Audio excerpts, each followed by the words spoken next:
रूपवा बनाई ले तू कांवर उठाई ले तू,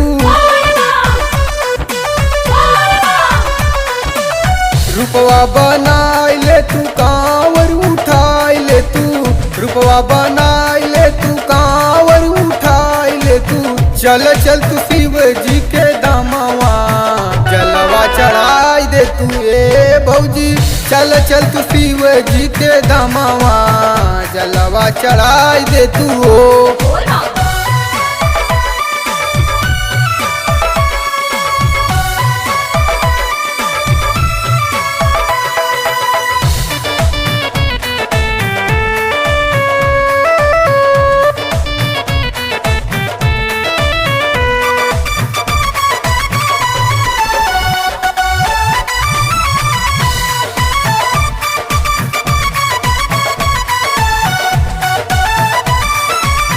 धाम जब जैबू त संकट कट जाई, तन मन धन सब पवित्र हो जाई। धाम जब जैबू त संकट कट जाई, तन मन धन सब पवित्र हो जाई। शिव जी के अर्ज सुनाई दे तू, जलवा चढ़ाई दे तू ए भौजी, चल चल तू शिव जी के दामवा जलवा चढ़ाई दे तू ओ।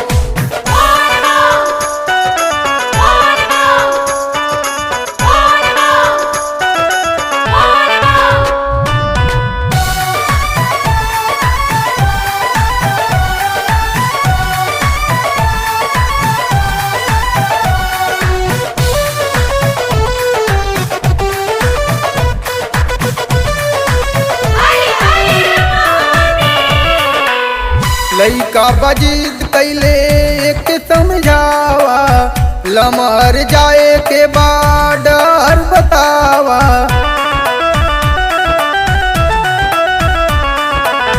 लइका बजीद कैले एक समझावा, न माने ते हुके कांवर थमावा। बोल बम के नारा लगाई दे तू, जलवा चढ़ाई दे तू ए भौजी, चल चल तू शिव जी के दामवा जलवा चढ़ाई दे तू ओ।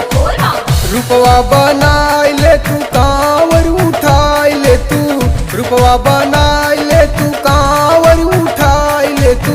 चल चल तू शिव जी के दामवा जलवा चढ़ाई दे तू ए भौजी, चल चल तू शिव जी के दामवा जलवा चढ़ाई दे तू ओ।